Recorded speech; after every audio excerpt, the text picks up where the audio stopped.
Muy buenas tardes a todos.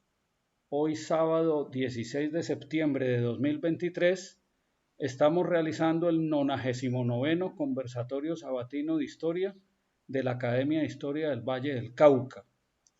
Hoy tenemos como conferencistas a Isabel Cristina Bermúdez Escobar y a Felipe Collazos, con una conferencia titulada La última morada del cuerpo muerto en el Virreinato de la Nueva Granada 1787-1817, Cementerios Extramuros.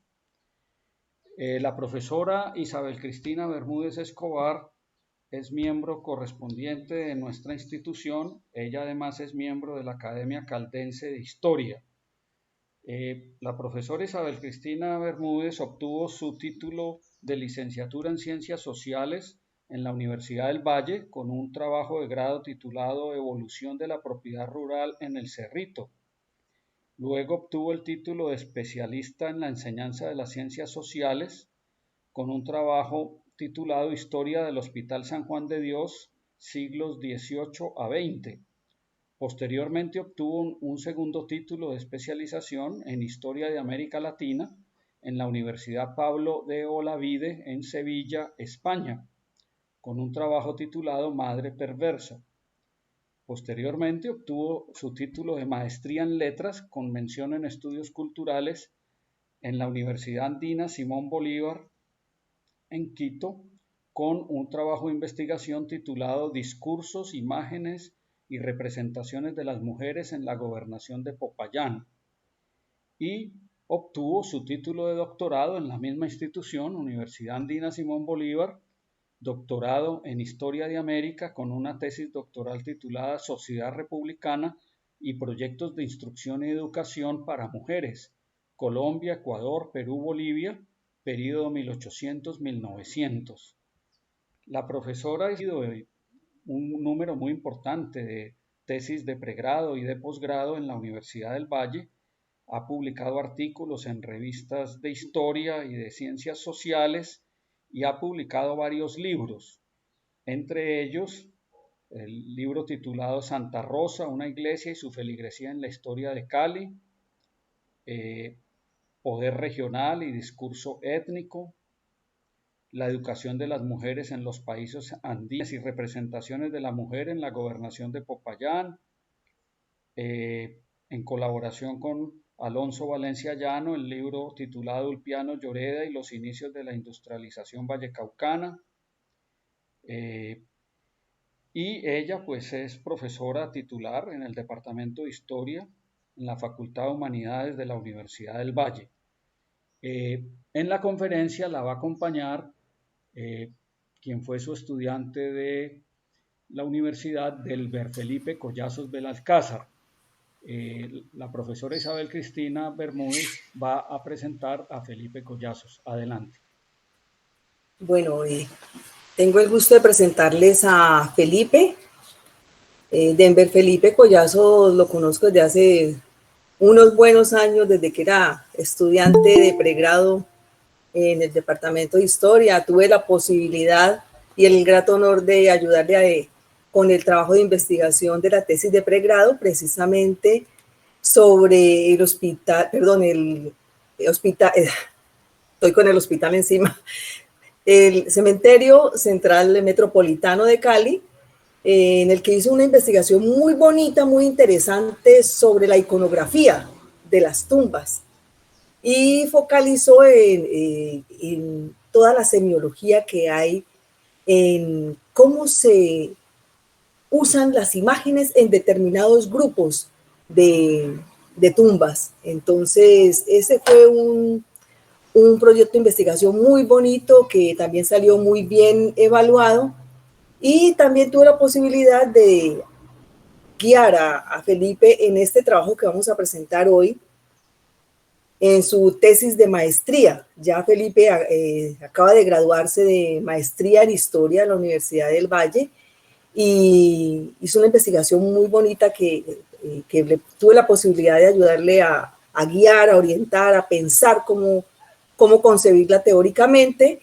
sobre precisamente esto de la última morada del cuerpo muerto, que cuyos resultados son los que vamos a compartir hoy con ustedes.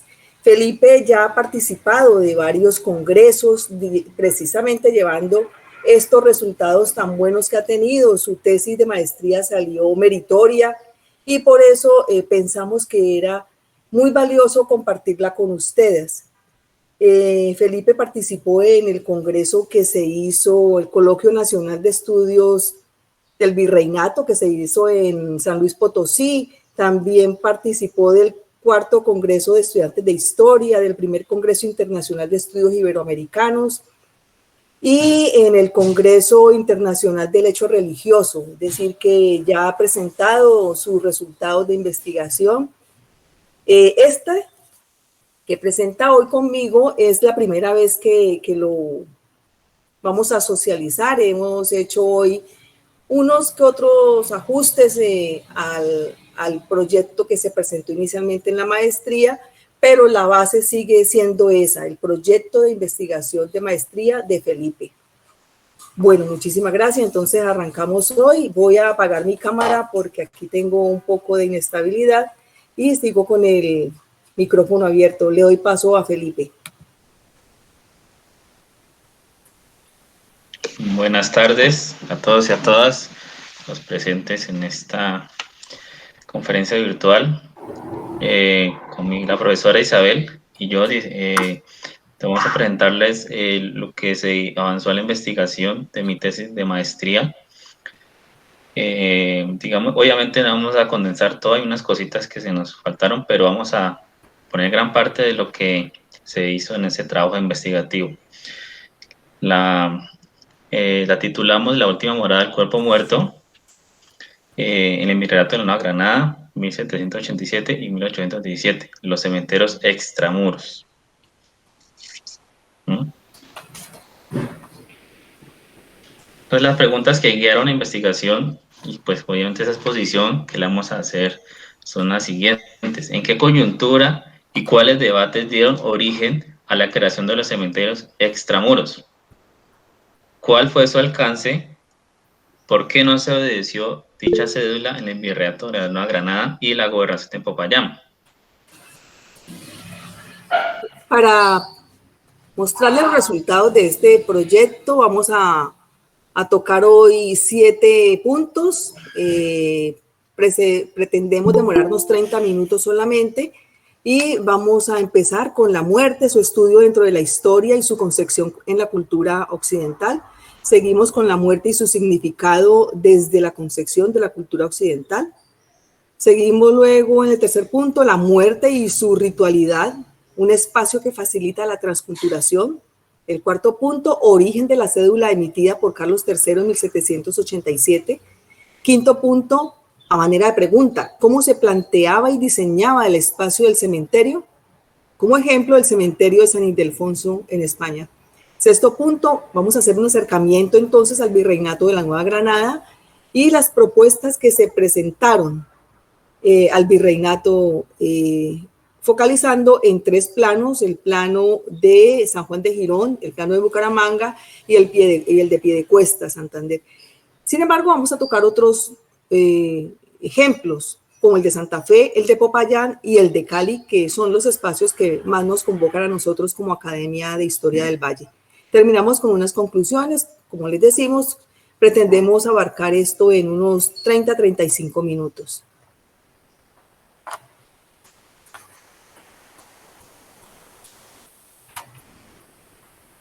Bien, Felipe.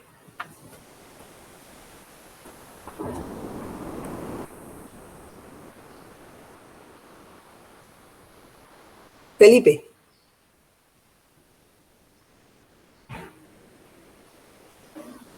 Ya. ¿Me escuchan? Sí, ponlo pantalla completa, por favor. Sí.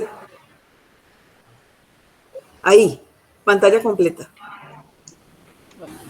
Un momento.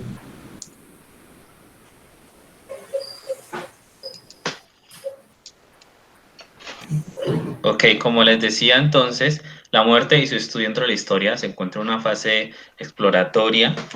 Hay avances significativos, pero digamos que hay mucho por explorar, mucho por investigar. precisamente porque es un tema poco explorado. Digamos que muchas se diseñan ensayos, artículos y libros en poca cantidad, pero pues sí hay, y últimamente ha estado sacando más, incluso los congresos recientemente han sacado la temática de la muerte dentro de la historia.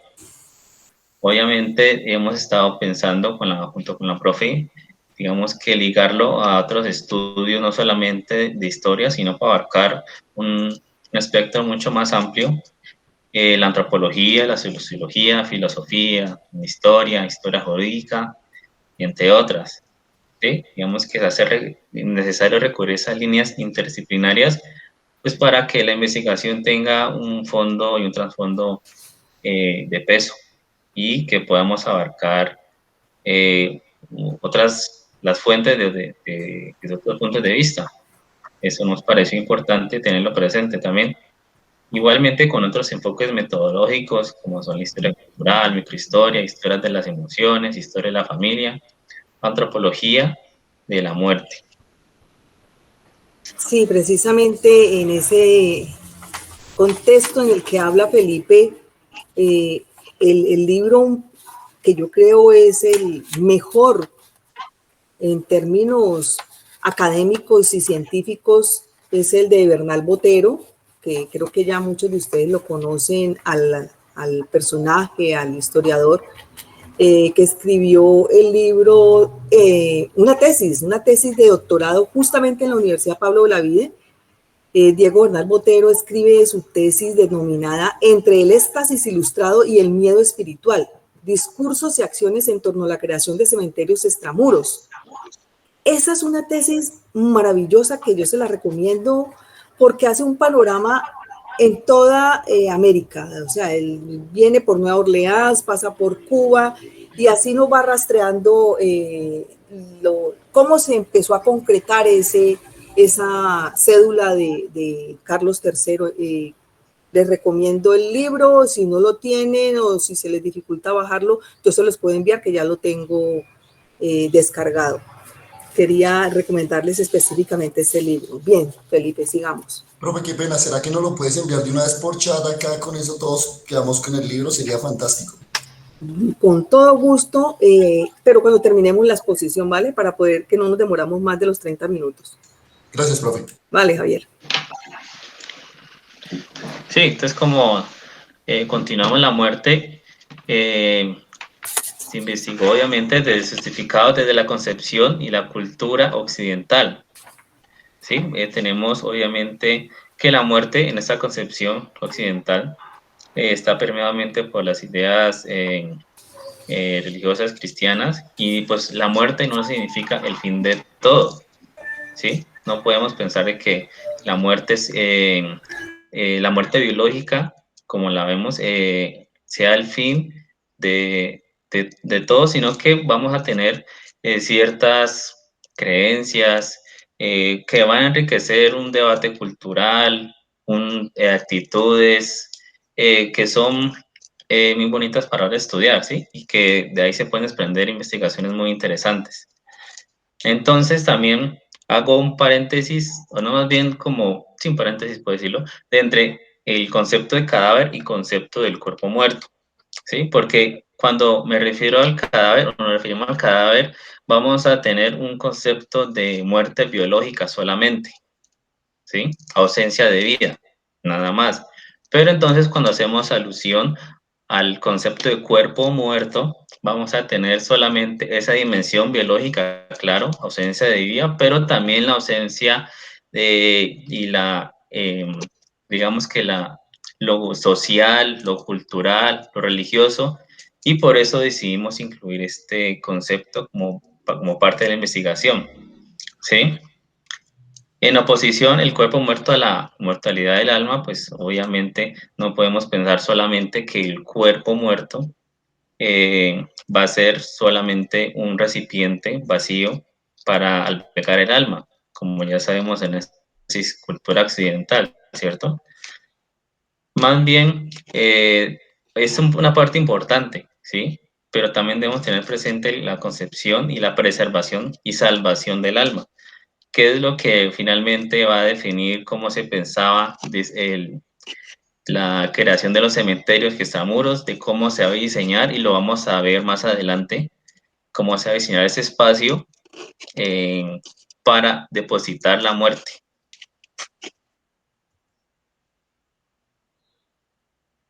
Bien, entonces, partiendo de esta idea de que no es un cadáver, sino de que estamos hablando de que el cuerpo muerto es un recipiente del alma, vamos a entender que en este proceso de colonización de la cultura occidental que nos llega por la vía de la dominación española, la muerte, esa conceptualidad y esa ritualidad nos llega a nosotros en un proceso que hemos nosotros decidido después de muchas discusiones que tuvimos, decirle proceso de transculturación, usando el concepto acuñado por Fernando Ortiz en su famoso libro El contrapunteo cubano del tabaco y el azúcar. Entonces, recogiendo ese concepto de la transculturación, nosotros podemos plantear que empieza a implantarse esta concepción y esta ritualidad desde el temprano siglo XVI con las cédulas que se establecen en el contexto del derecho indiano. Por ejemplo, Fernando V, el católico, en 1513 ya indicaba que la iglesia, y abro comillas, la iglesia póngase aislada un poco en alto, asignándose en manzana entera que quepa el templo en su crecimiento, coma el cementerio y el hospital ordinario, el de contagiosos a las afueras. Es decir, allí ya empezamos nosotros a ver la conceptualización de que el cementerio queda en la iglesia. Nuevamente, Carlos V, el 18 de julio de 1539, decía: encargamos a los obispos, arzobispos y obispos de nuestras Indias que en sus diócesis provean y den orden, como los vecinos y naturales de ellas puedan enterrar y entierren libremente en las iglesias y monasterios que quisieren, por bien tuviesen, estando benditos el monasterio a la iglesia y no se les ponga impedimento. Que los vecinos y naturales de los indios se puedan enterrar en los monasterios o iglesias que quisieren. Y nuevamente, en el mismo siglo XVI, se expide la cédula de 1554 que dice que donde estuviese lejos la iglesia, se bendiga un campo para enterrar los muertos, la cual contempla en su desarrollo. Rogamos y encargamos a los prelados que bendigan un sitio en el campo donde se entierren a los indios, cristianos y esclavos y otras personas pobres y miserables que hubiesen muerto con distantes de las iglesias, que fuera gravoso llevarlos a enterrar a ellos, porque los fieles no carezcan de sepultura eclesiástica. Aquí estamos viendo que se está incluyendo a esclavos y a indígenas en este rito de ser enterrados en las iglesias. Felipe, diapositiva. Y precisamente, ¿cómo se nos plasma el fenómeno de transculturación? Que para indígenas y para esclavizados no era distinta la concepción de la muerte, en el sentido en que todas estas culturas también buscaban un sitio de enterramiento. Es decir, fuese para los africanos recién llegados o fuese para los nativos de nuestra tierra, siempre existió un lugar para el cuerpo muerto. Para ellos tampoco existía la idea de cadáver. En ellos también existe un cuerpo muerto que tiene un espíritu, un ánima, que debe ser enterrado en un campo con un ritual. Y allí, a manera de ejemplificación, tenemos la necrópolis de tierra adentro, y abajo tenemos una cueva africana perdón que no alcanzo a ver muy bien, una cueva africana de 8.000 años antes de Cristo, ¿sí? Entonces, la cultura occidental fue fácil en esta ritualidad de la muerte y de la concepción de ser enterrado en un campo santo con unas ritualidades, ¿sí? Allí eso facilita, ese común denominador facilita el fenómeno de transculturación del que estamos hablando. Los imaginarios alrededor de la muerte logran combinarse y no se plasma muy bien el hecho de que el imaginario fue colonizado como si fuese una tabula rasa, pero sí podemos aplicar también el concepto de Sergei Gruzinski, que nos habla de la colonización del imaginario. Es decir, si bien las tres culturas manejan un imaginario alrededor del cuerpo muerto y un ánima o un alma, también hay una colonización de todos.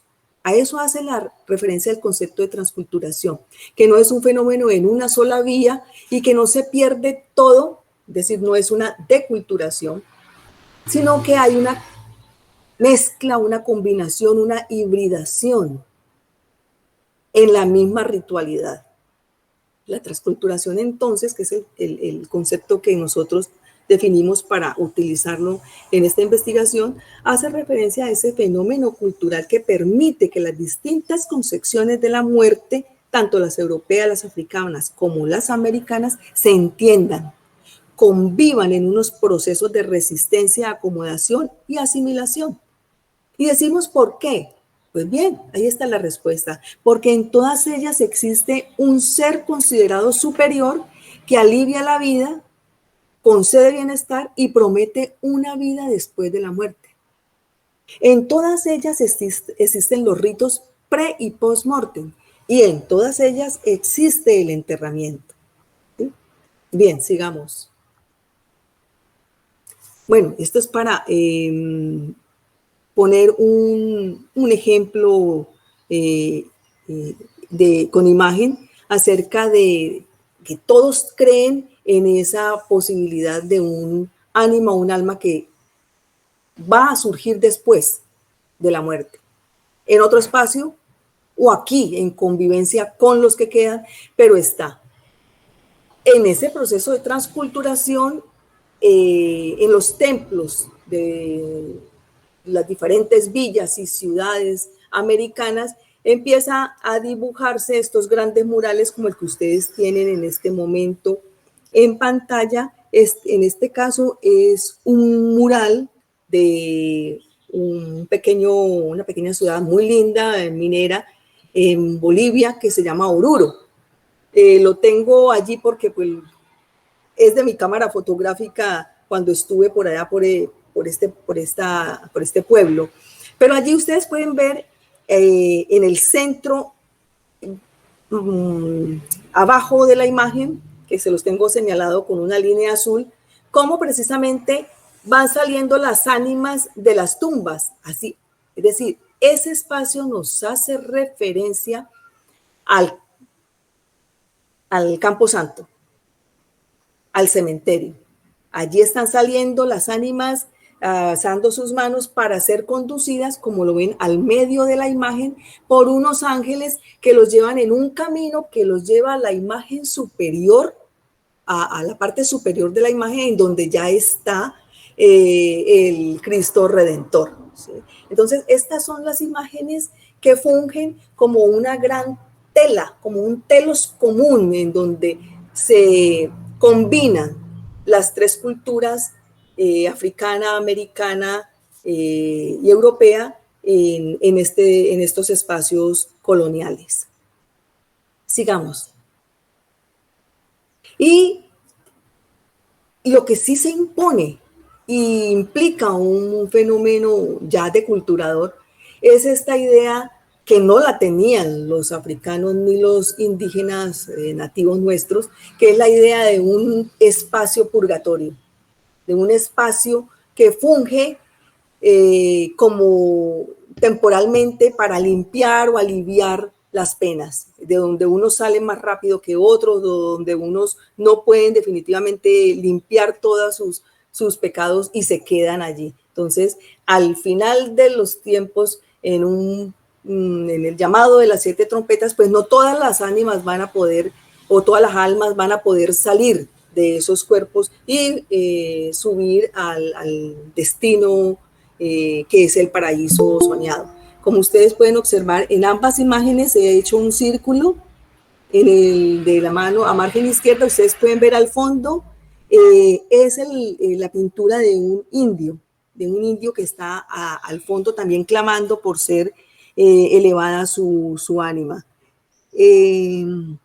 Y aquí en el de margen derecha inferior también tenemos la figura, la representación del indio en medio de las almas que quieren salir del espacio a encontrarse en el paraíso. Estas son imágenes del Museo de los Dominicos en Bogotá y la otra es de los Agustinos Recoletos también en Bogotá. Sigamos, Felipe. Bien, pero entonces, ¿cómo vamos a pasar al Campo Santo, al cementerio y a esta idea de que hay que enterrarse fuera de las iglesias cuando todo el siglo XVI, XVII y el mismo XVIII, todas las personas habían pensado y luchado por enterrarse en un campo santificado como era la iglesia? O sea, el sitio por referencia mayor, por excelencia, era la iglesia. ¿Cómo llegamos allá? ¿Cómo vamos a conectar esto? Vamos a conectarlo con la cédula emitida por Carlos III en 1787. Bien, Felipe. Entonces, dicha cédula nos puede remitir a una orientación muy clara sobre lo que se quiere hacer con respecto a los cementerios, sus características y cómo debe proyectarse en el entorno real, ¿sí? Pero antes de eso, algo muy importante es tener en cuenta un dictamen del claustro de medicina de la Universidad de Valencia de 1776. En este claustro, digamos que se aconseja al rey y son ideas que ya vamos viendo que y van circulando, conectándose y podemos verlas reflejadas en ese tipo de documento, ¿sí? Entonces, son argumentos científicos que que instan a los peligros y tratan de prevenir los peligros de la inhumación dentro de las iglesias, como menciona la profesora. Sí, ese era el campo predilecto y por excelencia para enterramiento de todo este periodo de tiempo, ¿sí? Incluso hasta el siglo XVIII. Desarrollo de las ideas ilustradas que circulaban, que se podemos ver reflejadas en cada uno de los apartes de este dictamen, ¿sí? Obviamente, pues no les voy a traer el dictamen, pero lo que se puede extraer de todos esos ítems y recomendaciones que nos dan con respecto a la prohibición o para que se prohíba más bien la inhumación dentro de las iglesias, son la teoría del aire, ¿sí? Esos miasmas, esos vapores fétidos que enfermaban a la población al congregarse dentro de las iglesias, hacer un centro donde se congregaban las personas, obviamente estar encerrados, era fácil ese tipo de contagios por parte de los cuerpos que estaban enterrados ahí mismo, ¿sí? Y algo muy novedoso es esta teoría que surge del aire. El medio de transmisión, aunque pues no pueda verse, pero pues se empieza a considerar esto y se trata de hacer crearse una idea, digamos, con argumento científico con respecto a esta prohibición, ¿sí? Esa teoría del aire hace muy importante para de aquí en adelante la tengamos presente, incluso en la cédula misma nos dice, y los planos que vamos a ver más adelante, vamos a ver esta idea recogida ahí, en los planos, ¿sí? También vemos la ventilación de esos vapores fétidos, obviamente por esa aire fétido de los cadáveres, que era el que enfermaba a la población. La idea era desodorizar ese tipo de espacios, ¿sí? Y que el aire pudiera circular. Obviamente para eso necesitamos que sea un espacio abierto o que tenga ventanas, cosa que también cambia como el diseño arquitectónico de las iglesias, ¿sí? como ya bien lo sabemos, un espacio un poco cerrado que pues permita la estancación del aire, ¿sí? Y también, pues obviamente replantearse la forma de inhumación, que fuera extramuros de la ciudad. Como vemos muy bien, pues que esos cementerios antiguos, o los primeros que hicieron incluso nuestras ciudades, vemos que ya han sido absorbidos por la ciudad misma, ¿sí? Y pues esa es una idea que se tenía y que se planteó con respecto a eso, que fueran alejados de la población, que solo tuvieran esa función de inhumar, ¿sí? Y también se expone el principio de la salud pública, ¿sí? Digamos que es un principio que se empieza a emitir desde estos dictámenes y que se ve reflejado también directamente en la cédula real de Carlos III. Siguiente, por favor. Entonces, ¿cómo se planeó y diseñó el espacio del cementerio? Un espacio para albergar la muerte. Aquí tengo un ejemplo del cementerio de San Ildefonso, que fue en España, sí, este plano se proyectó en 1783 y se titula Cementerio y Capilla Real Cito de San Ildefonso, ¿sí? Aquí pues vemos muy claramente cómo se pensaba distribuir el espacio para albergar la muerte. Aquí vemos pues la parte trasera, que es la letra E, tenemos el establo, que es por donde llegarían los cuerpos en las carrozas fúnebres. El espacio D tenemos los nichos para el depósito, la letra F, como vemos, cuarto, el sepulturero, la B, para sacristía, y la C, cuarto del capellán, y lo más importante, la capilla, que está en todo el centro del camposanto, ¿sí? Como podemos ver aquí, está proyectado lo que se pensaba hacer y que también fue una referencia para futuros cementerios que se planteaban hacer aquí dentro del Vicerrato de la Nueva Granada, ¿sí? Podemos ver muy claramente el uso racional del espacio, un distanciamiento de los cuerpos muertos.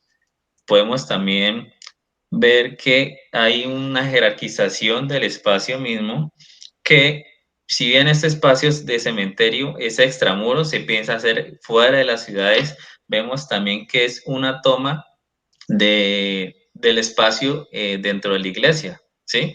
Porque recordemos que dentro de las iglesias también había sitios y espacios jerarquizados. Y entre más cerca que estuvimos al altar, pues costaba más dinero. Y entre más retirado, pues era, digamos que más accesible en cuestión de dinero, ¿sí? Igualmente acá lo vamos a ver más adelante, mejor esta idea de la jerarquización del espacio. Y obviamente un espacio que esté diseñado para la muerte como este va a tener nuevas dinámicas rituales en torno a la muerte, ¿sí?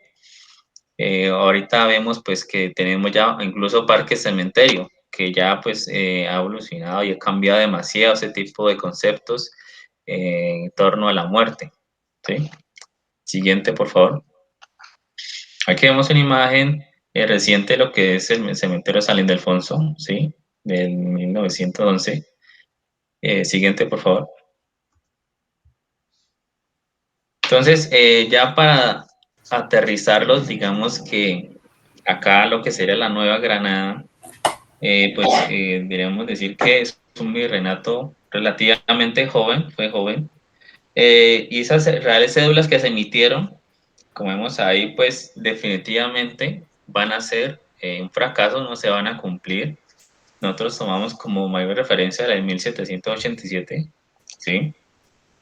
Y pues digamos que se comienza a iniciar este debate de esas ideas en torno a la creación de los cementerios, de ese espacio nuevo, un espacio nuevo que albergaría la muerte y cambiaría y golpearía directamente en el tejido social, en las creencias de la población neogranadina, ¿sí? Digamos que por ahí vamos viendo que fue algún proceso demasiado lento y pues que como tocaba las fibras sensibles de ese tejido social, las creencias de la gente, pues tuvo cierta resistencia, pero también unas formas en que la misma población pedía a hacer los cementerios, pero unos casos específicos que más adelante pues vamos a ver, ¿listo?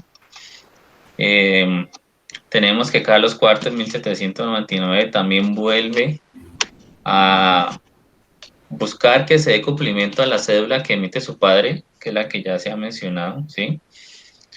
Que se dé la mayor brevedad posible, pero pues como iremos viendo, va a tener sus retrasos y sus resistencias. Igualmente, en 1804 se vuelve a informar a los cabildos en la península como en sus reinos en América para que los cabildos locales ejecuten estas disposiciones reales en torno al enterramiento del cuerpo muerto, ¿sí? Obviamente vemos aquí, y abro comillas, con estos efectos que se ha producido siempre el abuso de enterrar los cadáveres en las iglesias se han comprobado con mucha especialidad. En los años próximos y en el presente, en que afligidas de las más provincias del reino y muy señaladamente las de las dos Castillas, con enfermedades malignas, han experimentado un lastimoso estrago. Siguiente, por favor, cierro comillas. Algo que se puede recoger de la Real Cédula, lo podemos ver aquí plasmado.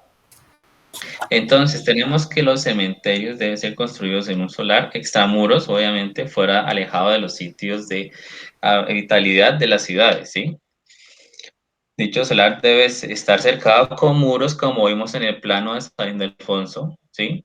Porque también recordemos que las bestias, como muchos documentos mencionan, pues podían ocasionar estragos, incluso lo hicieron en algunos casos, con respecto a los cadáveres que se enterraban en los cementerios cuando recién empezaron a funcionar, que eran así, no eran cerrados, ¿sí?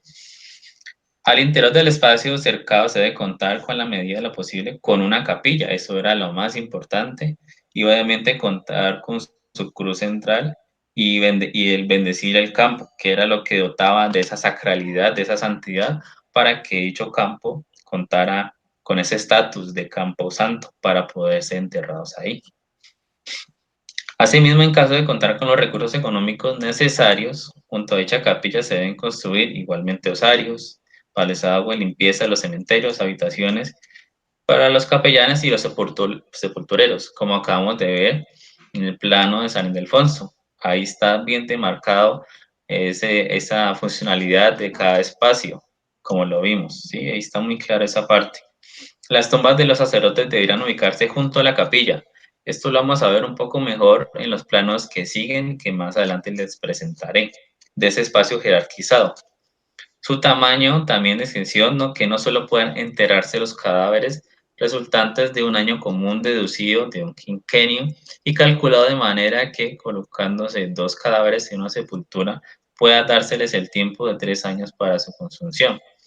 Sí, digamos que también dependíamos un poco y se dependía un poco también de lo que era la cantidad de almas que habitara una ciudad, que era muy diferente a un pueblo más pequeño, ¿sí? Eso también se tiene que tener en cuenta, el diseño espacial de cada cementerio, relacionado pues a sus cantidad de habitantes, ¿sí? Digamos que para quitar el horror que pudiera ocasionar la reunión de tantos cadáveres, se procurará plantar árboles. Esto con la idea también de higienizar el espacio, perdón, la desorientación del espacio y que también pues sí, haya un circulamiento del aire, ¿sí? Que eso es lo que nos menciona más que todo esta cédula real. Siguiente, por favor. Entonces, tengo 3 planos para presentarles, propuestos aquí en el Virreinato de la Nueva Granada, que son los de Bucaramanga, San Juan de Girón y de Piedecuesta, ¿sí? Ambos enviados por don Francisco Vallejo, gobernador de la provincia de Girón, en su respuesta a la solicitud del virrey Pedro de Mendieta, el 21 de mayo de 1800, ¿sí? Informa en detalle sus iniciativas, dice que esos 3 planos tienen el consentimiento de los cabildos, el clero y las personas de las ciudades. Y vamos a ver un poco cómo rivaliza, digámoslo así, este campo, los cementerios, digamos que en un papel con la imaginería y la sacralidad que se tiene dentro de las iglesias, porque eso también debemos tenerlo en cuenta al momento de hacer este tipo de estudios, ¿sí?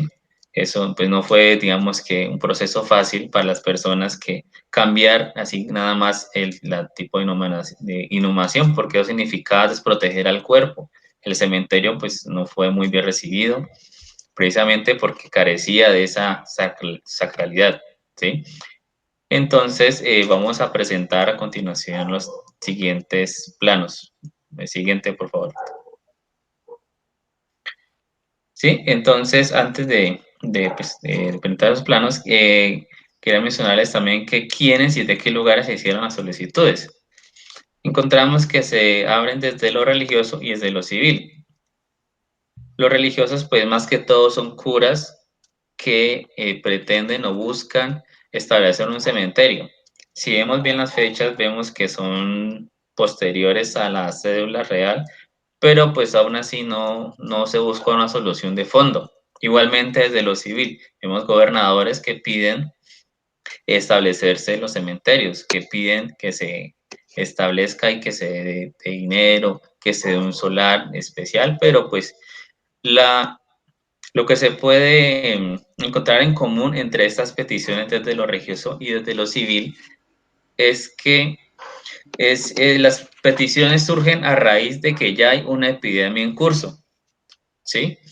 No es para prevenir, es porque ya hay enfermedades, ya se está propagando las enfermedades entre la población. Eso es como lo común que tienen estas peticiones, ¿sí? Entonces, siguiente, por favor. Tenemos que la capital, Santa Fe, digamos que tuvo una cierta favorecimiento por ser la vivienda del virrey Espeleta, ¿sí? Y entonces, este virrey va a contar también con unas consultas de 3 personajes muy importantes, ilustrados, médicos, ¿sí? Donde nos dicen Sebastián López, un médico y naturalista panameño, que es citado por Bernal Botero, abro comillas, pero a pesar de tanto bien utilidad que se nos prepara, clamarán incautamente las gentes vulgares y tanto como ellas la plebe. Discuten que dar sepultura a sus parientes o personas que estiman en cementerios es no solo la falta a la piedad, sino tratarlos con el último ultraje y desprecio, cierro comillas.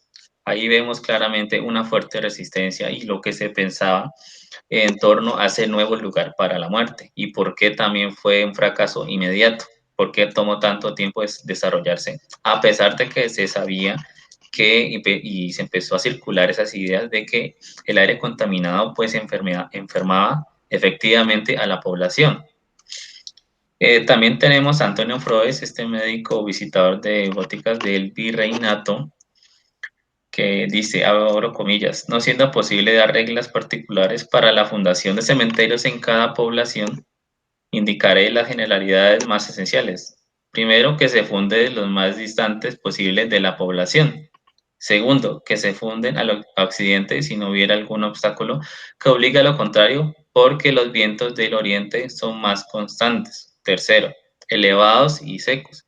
Cuarto, muy retirado de cualquier manantial o corriente de agua de donde pudiesen beber gentes o animales. Y quinto, muy espaciosos con el fin de que pasen muchos años sin que sea necesario volver a abrir las primeras. Cierro comillas.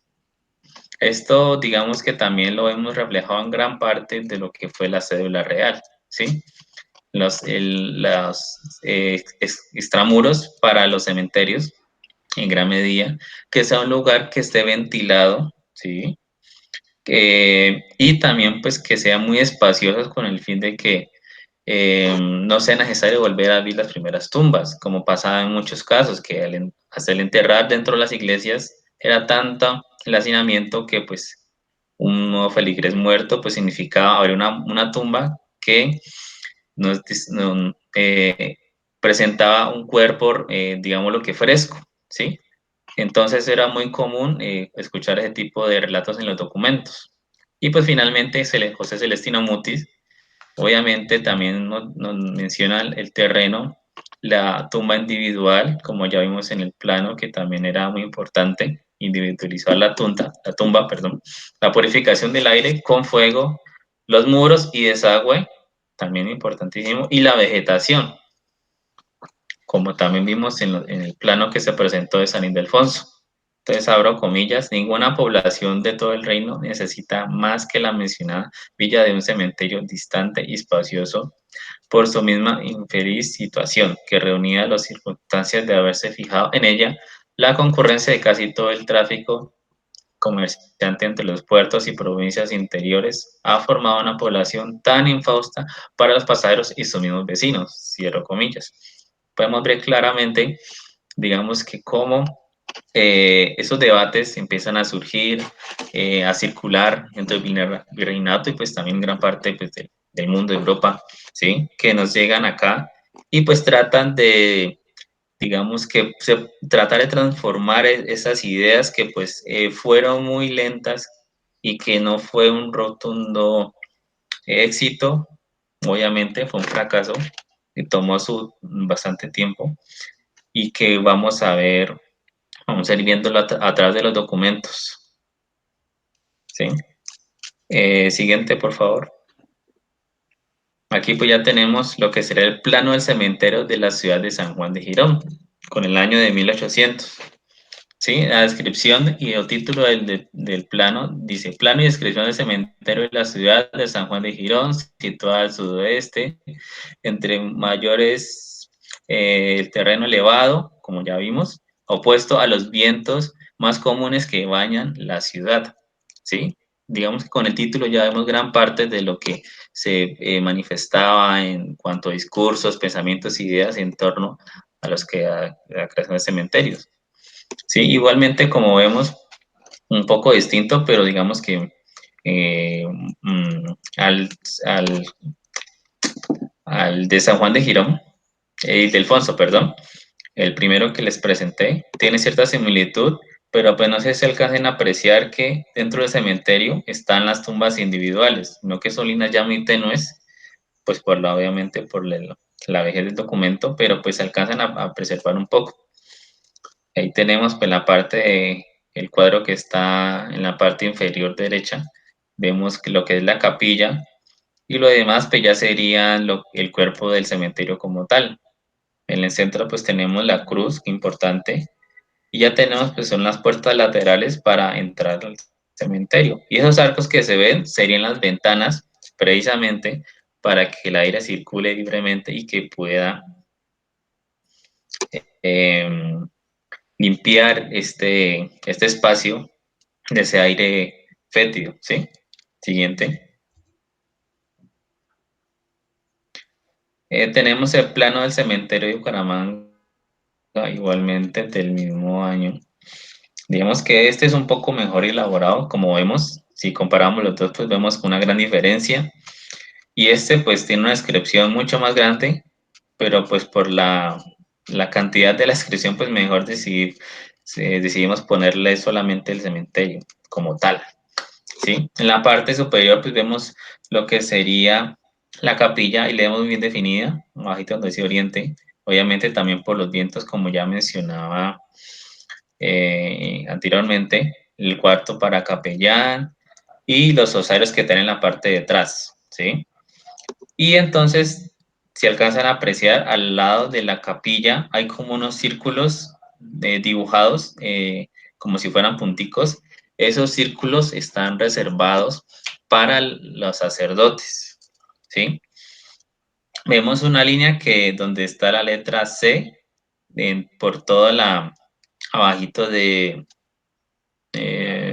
plano, de abajo de la capilla, para que me hagan entender, de como una especie de columnas, que son, de hecho son columnas, está dividido, si alcanzan a notar por una línea, y está en la letra C. Esa parte C está diseñada solamente para los párvulos, para los niños, ¿sí? Y entonces vamos viendo ya una diferenciación y una jerarquización del espacio. Y ya lo que sigue el resto del cuerpo de cementerio, pues ya sería para los demás feligreses, ¿sí? En la parte de abajo vemos la letra P, que sería la puerta principal, y el recorrido sería en línea recta, ¿sí? Un paréntesis, algo que se ha perdido en esos cementerios que fueron absorbidos por la ciudad. Si bien vemos que la gran mayoría de la entrada principal en línea recta hacia la capilla, muchos pues ya por la ciudad pues han tenido que cambiar estas entradas y pues ya han cambiado un poco lo que sería como se pensaba pues que debía llegar el cuerpo muerto a ese tipo de espacios, ¿sí? Y también pues vemos la letra B, que serían los arcos, igualmente las ventanas para que pueda circular el aire libremente. Siguiente, por favor. Y finalmente tenemos este plano del cementerio de la parroquia de Piedecuesta. Igualmente todos son del 1800.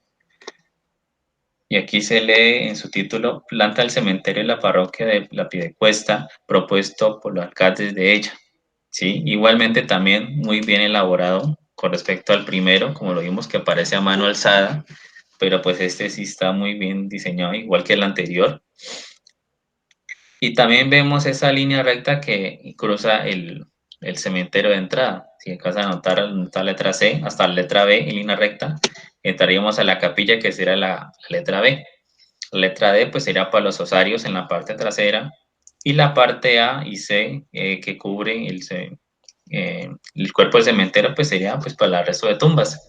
En la parte A, en la parte inferior derecha, vemos también la individualidad de las tumbas. Se alcanzan a ver, no están todos, pero sí en la esquina, si alcanzan a notar, vemos la individualidad de cada tumba. Y eso es lo que se buscaba, ¿sí? Y también tener un número exacto de enterramientos para obviamente tener un registro y digamos que poder controlar ese tipo de enfermedades que puedan surgir para evitar eso precisamente. Siguiente, por favor. Listo. Bien, entonces como ustedes han podido observar, en estos 3 planos que se encuentran en el Archivo General de la Nación, se plasma en gran parte lo que se hablaba en el dictamen de San Ildefonso y en la cédula de Carlos III acerca de la teoría miasmática. Los diseños están pensados siguiendo en cierta forma esa teoría. Como ustedes recuerdan, quizá muchos han tenido acceso a este tipo de documentación. La teoría miasmática pues había sido creada en el siglo XVII por Tomás Sydenham y por Giorgio Baglini. Ellos habían establecido científicamente esa relación entre las moléculas expulsadas por la materia en descomposición y habían descubierto que contenían partículas putrefactas que contaminaban el aire, el cual al ser respirado y al entrar en el organismo sano, contagiaba y lo enfermaba, ¿sí? Entonces eso había que tenerlo como presente. Y en esta misma teoría se hablaba de la necesidad de desecar pantanos en la ciudad que pudieran generar esos miasmas. Eso también tengámoslo muy en cuenta porque es lo que va a pasar en Cali con la desecación de la laguna de Agua Blanca. Bien, entonces llegando a Popayán. Para el caso de Popayán nosotros no tenemos un plano, no hay un plano, no se concibió un plano para este cementerio y tampoco para el caso de Cali. De hecho, los expertos en los temas de cementerios no trabajan los casos de Cali y mencionan el de Popayán, porque para el de Cali no hay mayor información al respecto. Bien, pero ¿qué tenemos en relación al de Popayán? Que el de Popayán incluso podría ser más antiguo que la misma cédula real de Carlos III. Según nos dice Bernal Botero, hay unos 3 meses antes de que se emitiera la cédula, el 26 de octubre de 1786, don Marcelino Mosquera, que era el depositario general, el regidor perpetuo de Popayán y el mayordomo de la catedral, expone ante el virrey la necesidad de ampliar el cementerio que había. La necesidad de comprar 2 lotes al lado de la vieja ermita, que allí tenemos la imagen de la vieja ermita de Popayán, hacia las afueras de la ciudad, y en esos 2 lotes ampliar el cementerio conexo o anexo a la catedral. Pero esos 2 lotes no fue posible comprarlos. El mayordomo no pudo comprar esos 2 lotes porque a esos 2 lotes les resultó una pareja de dueños. Un matrimonio aseguró que ellos eran los propietarios de esos lotes y no los podían vender. Eso lo confirmó el escribano, pero se hizo una especie de triangulación. Hay un pleito allí entre 3 personas. El mayordomo de la catedral, que quería y necesitaba ampliar el cementerio porque las epidemias de viruela no permitían que ya se siguiera enterrando más gente en la catedral. Por ese lado, entonces, el mayordomo, y por el otro lado, quien sí quería vender 2 lotes, que era el custodio de la ermita vieja. El custodio de la ermita vieja aseguraba que el dueño de esos 2 lotes era una capellanía nombrada o fundada en esa ermita vieja. Por lo tanto, podía venderla por ser el custodio de esa capellanía. Y los señores, este matrimonio que sale diciendo, no, nosotros somos los dueños, pues evita que se realice realmente la compra de esos lotes.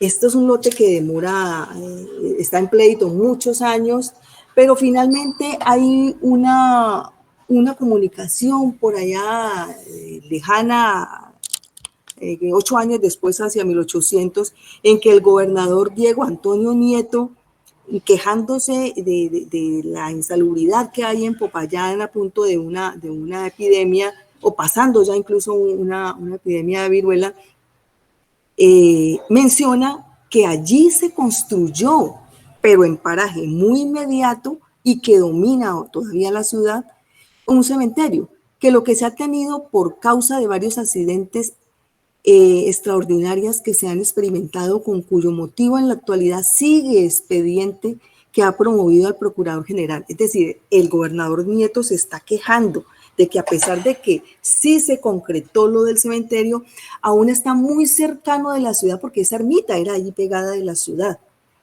Y entonces todavía existía el gran peligro de los contagios. Y Popayán, que es una ciudad de camino hacia arriba, hacia Santa Fe, pues se veía muy llena de extranjeros y de comerciantes que rápidamente propagaban epidemias, sobre todo la viruela.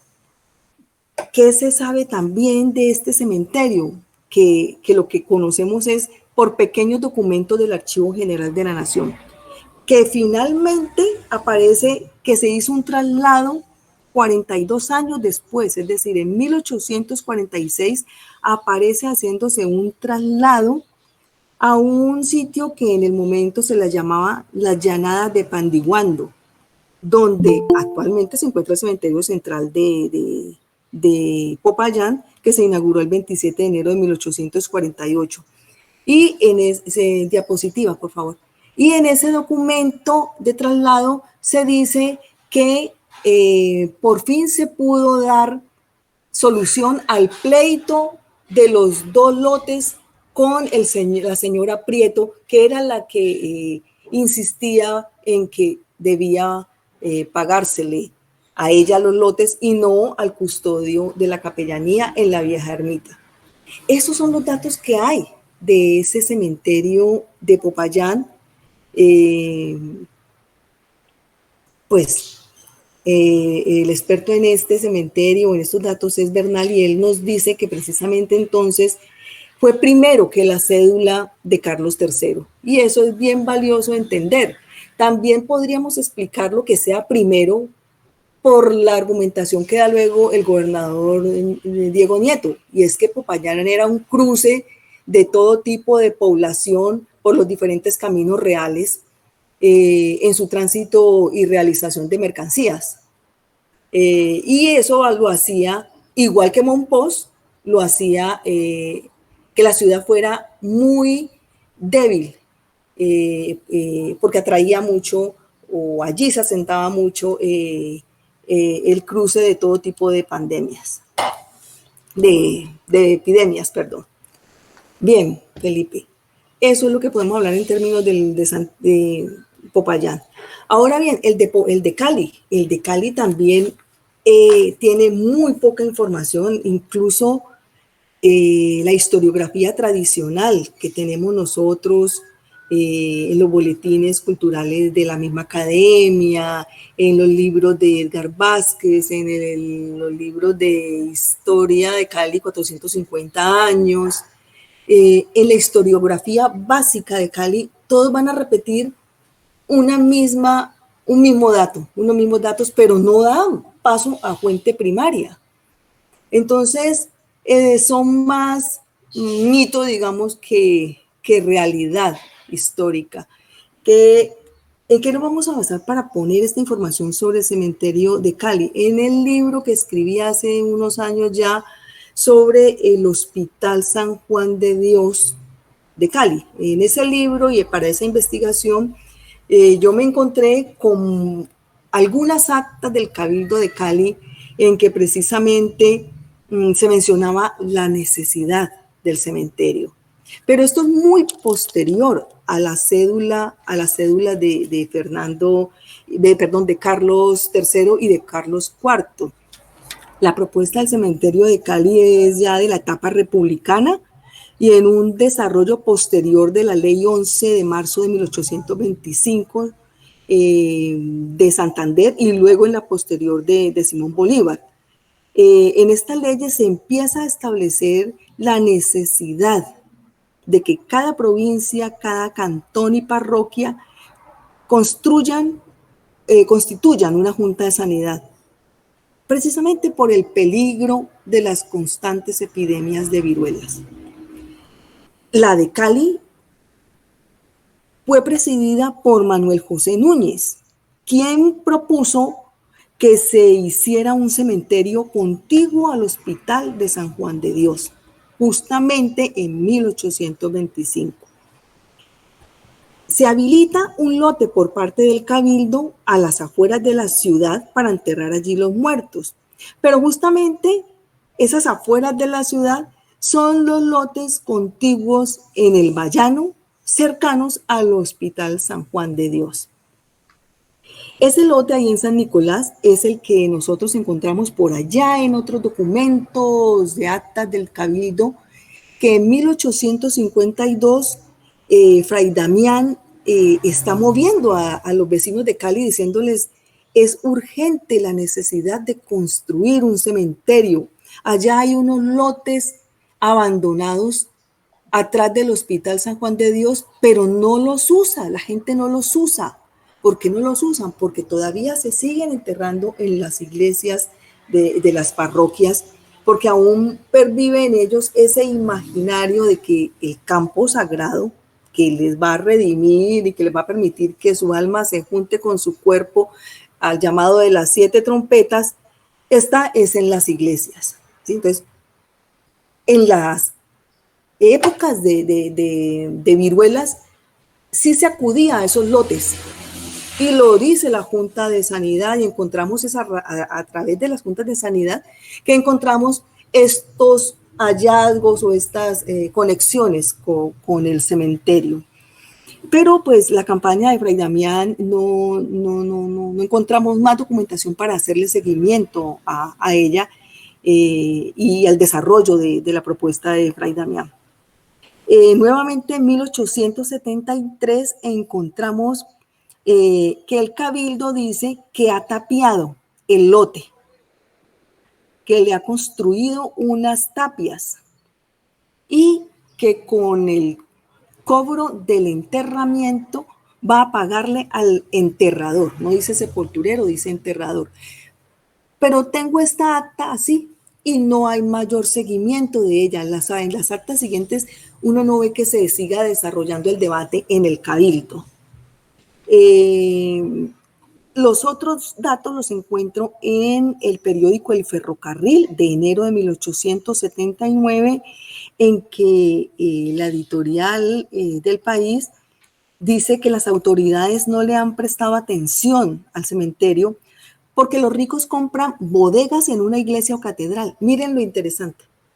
Estamos en 1879 y el ferrocarril, que es uno de estos medios de comunicación modernos que estamos teniendo nosotros aquí en Cali, y que pues justamente el abanderado de una obra tan modernizante como el ferrocarril, pues está preocupado porque las autoridades no le prestan atención a la construcción del cementerio, y además hace la crítica de que los ricos compran la bodega en una iglesia o en una catedral para enterrar sus muertos. Entonces, claro, ni el cabildo ni los ricos, o sea, las fuerzas vivas no están interesadas en la construcción de un cementerio o en continuar construyendo en ese lote que existía. Nuevamente el ferrocarril en 1880 hace un llamado, pero en este caso es a las mujeres. O sea, no resultó con el cabildo, no resultó con los ricos, como dice el mismo periódico. Entonces ahora ya hace un llamado a las mujeres, y entre comillas, leo, dice: por ser quienes más duelen de ver hijos, esposos y padres y familiares abandonados a tal desgracia, para que emprendan la tarea de construir el cementerio. Es decir, que hacia 1880 todavía no hay un cementerio en Cali, y lo que hay es un lote tapiado, que quizá con el tiempo esas tapias ya estaban destruidas, porque si en 1852 el cabildo le ha puesto unas tapias, en 1873, pues hacia finales del siglo XIX, ya esas tapias van a estar ahí, digamos, maltratadas por el tiempo o venidas abajo.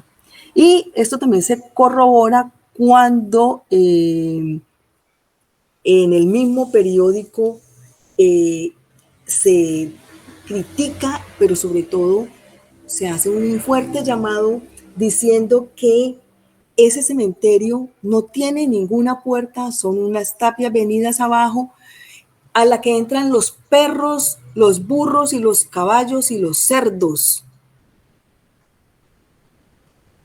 a comer de los cadáveres expuestos.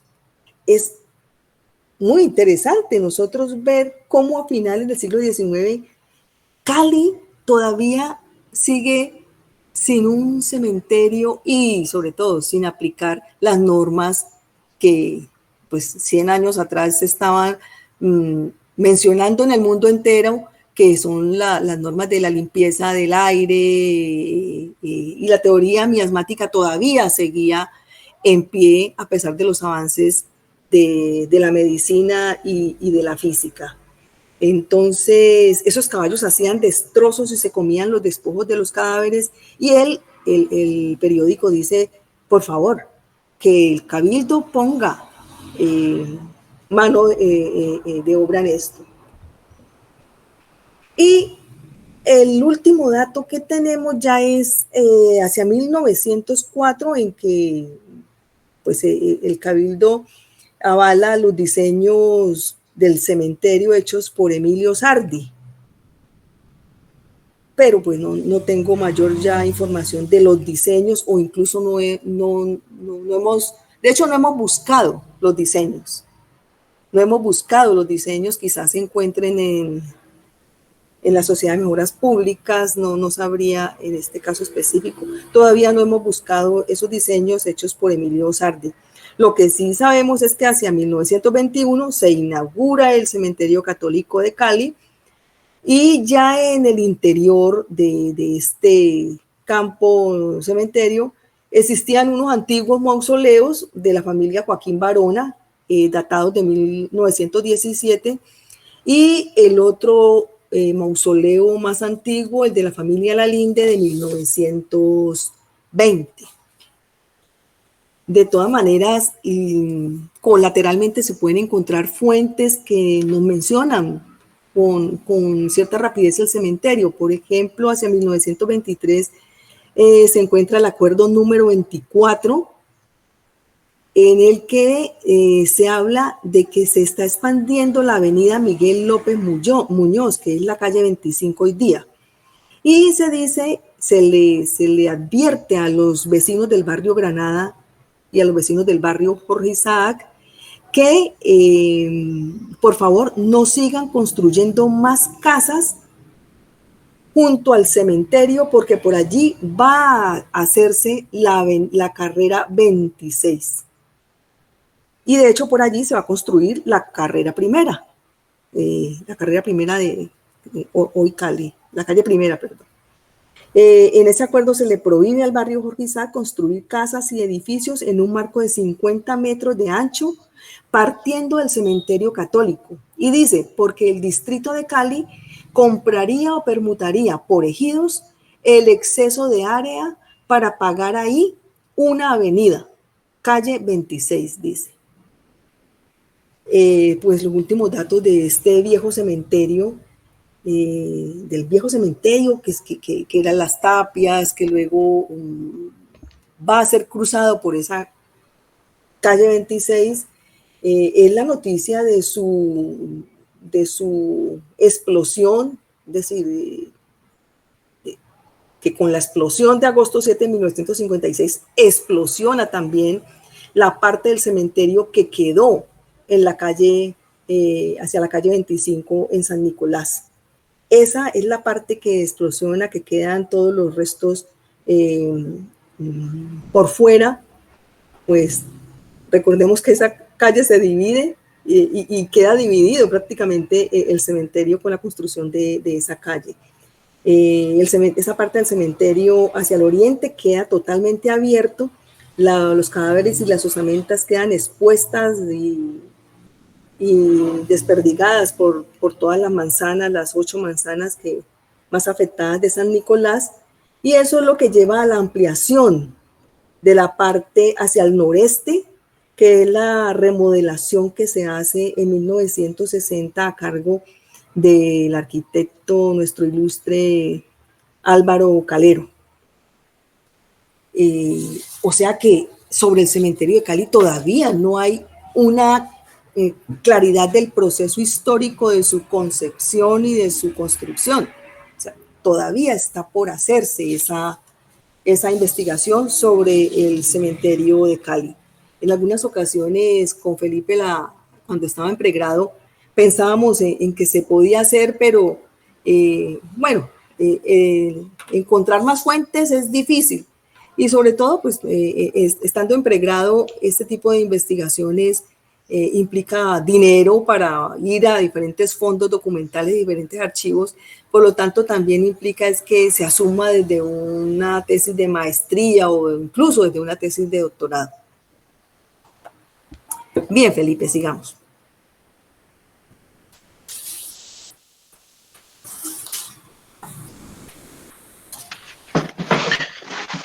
Bien, ¿por qué? Entonces podemos... Perdón. No, sí, la pregunta entonces que sigue es ¿por qué no se construyeron los cementerios?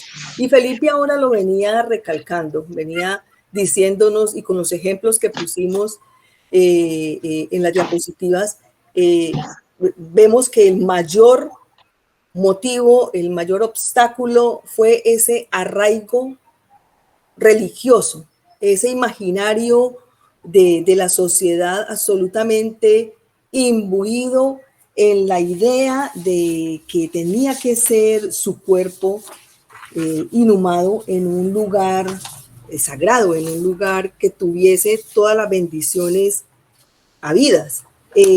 La tradición decía justamente inhumatium apud ecclesiam, es decir, que la inhumación se hiciera en la iglesia.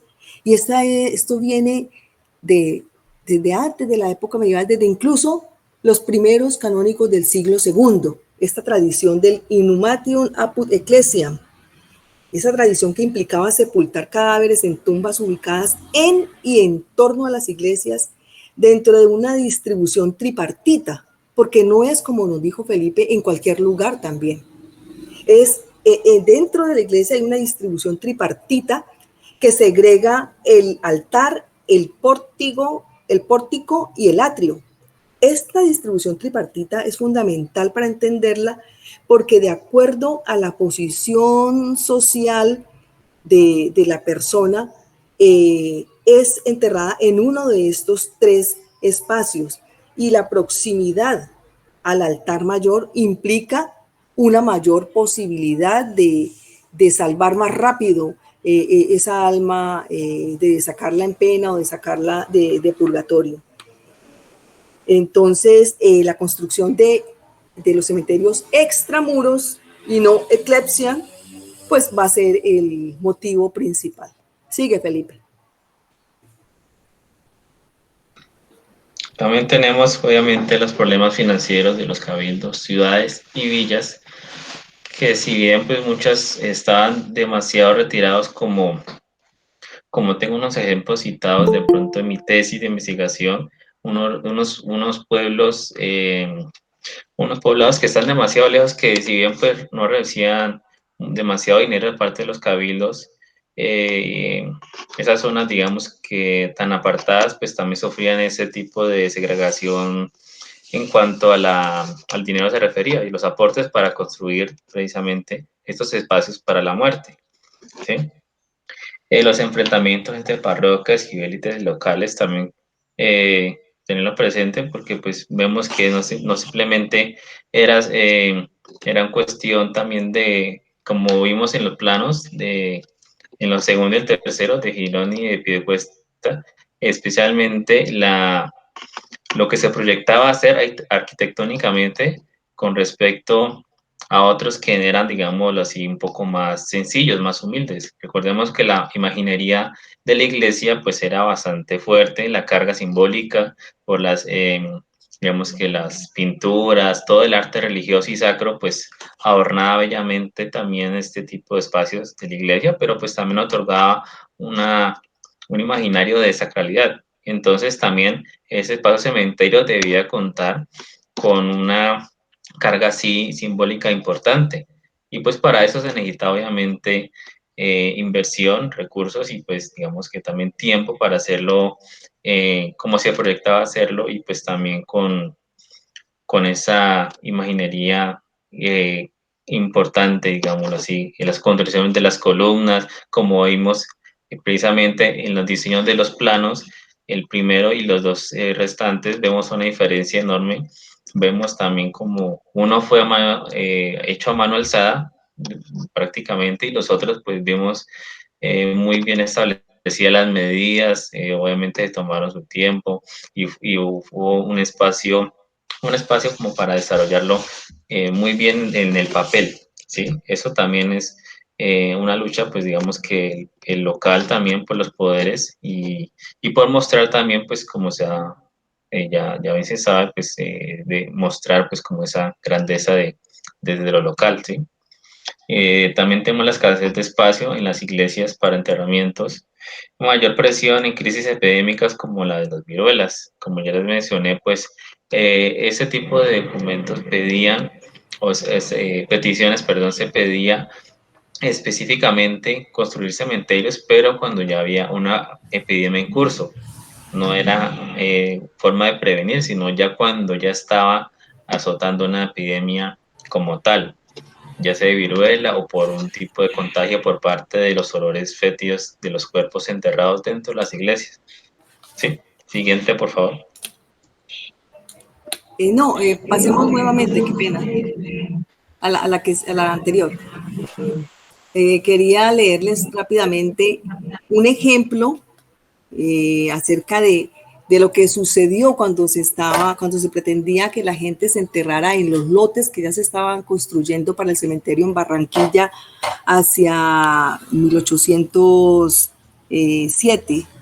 Dice así: a eso de las 8 de la mañana, puesta en movimiento la infinita plebe de este vecindario, se opusieron a que se sepultase en el nuevo cementerio, vejando impíamente este religioso lugar, desclavando la cruz que estaba en medio y todas las estacas de su cerco, y trayéndolas con algarada de hombres, mujeres y niños. Al tiempo que se celebraba la solemnidad, la renovación de la Sagrada Eucaristía, colocaron la cruz al frente de la iglesia con inmediación a mi casa y allí pusieron todas las estacas de expresado cementerio. Esta es la denuncia que está haciendo el párroco del cementerio, diciendo que la gente le fue y le llevó la cruz que habían puesto allá en el lote que se estaba pensando como un cementerio, y todas las estacas, y se las llevaron a él, a su casa, que estaba contigua a la iglesia, estando él en plena homilía. Esto para precisamente ratificar que lo que más choque generó fue romper con la tradición del imaginario y la leyenda del alma, del alma que se va a juntar con ese cuerpo y se va a salvar. Esto también podemos nosotros como historiadores ratificarlo en muchas más fuentes. Por ejemplo, en la testamentaria. La testamentaria neogranadina es una prueba fehaciente y suficiente, diría yo, para mostrar que ese imaginario religioso de la sociedad estaba tan impregnado de esas creencias que nosotros vemos a blancos de todo tipo, indios de todo rango, negros de todo rango también, mestizos, que dan mucha trascendencia a la muerte, a la disposición de sus cuerpos y a esa idea de una resurrección en un, digamos, paraíso cielo. Sí, los testamentos nos muestran todo tipo de fórmulas afirmando la fe en el credo, luego siguen unas confesiones y descargas del alma, y en la mayoría los testamentos terminan con legados para los vivos, pero sobre todo legado para la salvación del alma. Las diferencias radican quizá en el poder económico, ¿no? En el poder económico de cada uno de estos individuos de sectores sociales que les permitía dejar o no dejar. Por ejemplo, los que pueden dejar pagos para rogativas y misas, los que pueden dejar 1000 misas pagadas para la salvación de su alma, los que pueden dejar cirios para cada misa rezada para la salvación de su alma, quienes pueden dejar pago un lugar cerca a un altar o en una capilla particular, o simplemente quienes no tienen nada de esto y necesitan enterrarse en suelo sacro en cualquiera de esas tres partes, enterrarse dentro del templo, sea en el atrio lateral, izquierdo, derecho, pero en cualquiera de esos tres partes de la iglesia. Lo que importaba entonces era entregar su alma con sus descargos en los santos óleos y en la confesión última, y con el deber de dejar unas misas o unos dolientes para la salvación de su alma. Por eso decimos allí al final en esta frase que lo que encontramos es una tensión entre teoría y dogma, una tensión entre la teoría miasmática que está surgiendo desde mucho tiempo atrás, siglo XVIII es la boga de la teoría miasmática, llegamos al siglo XIX y para el caso de Cali llegamos al XX y todavía encontramos esa tensión entre la teoría y el dogma. Como diríamos desde el punto de vista científico, una tensión entre la profilaxis física y la profilaxis moral, que ya pues vendríamos a hablar en otros términos y que podríamos asociar incluso a la geografía de la muerte, cuando estamos hablando de unos espacios y de una geografía que delimita los espacios. Pero ya se nos sale de lo planteado para esta conferencia. Sigamos ahora sí. Bueno, ¿no? Esto es como un resumen de lo que acabo de decir. Lo que sí vale la pena quedarnos en mente es con preguntas, ¿no? Más que con saberes. Las preguntas serían precisamente en dónde se enterraban las personas que vivían en los parajes, en los sitios, en los pueblos altos de la cordillera, lejanos de las iglesias, de las parroquias o lejanos de las iglesias y templos de las ciudades, lejanos de las catedrales, en donde se enterraban todos esos libres de todos los colores, los negros libres de las riberas de los ríos, en el litoral pacífico. ¿En dónde se enterraban? ¿Sí? Si no tenían ese lugar en donde se enterraban. Allí podemos hablar muchísimo, podemos hablar ya de que el rito se hace por fuera del templo, pero se hace el rito. Podemos hablar de los cementerios de las iglesias, de las haciendas, que de todas maneras tienen una capilla. La mayoría de las haciendas grandes como Cañagordas tienen una capilla y tuvo su cementerio. Y lo mismo sucede en las otras grandes haciendas que tenían un sitio, un patio cercado para el enterramiento del cuerpo muerto. ¿Qué rito se le seguía allí? Ya es la cuestión a investigar. ¿Qué rito se sigue en esos otros espacios fuera de acceso a los templos y a las iglesias? ¿Sí? Bien, no, esto es lo que teníamos con Felipe preparado para ustedes. Esperamos que hayan encontrado algunas ideas interesantes que podamos discutir o que podamos abrir un espacio para conversar. Muchas gracias.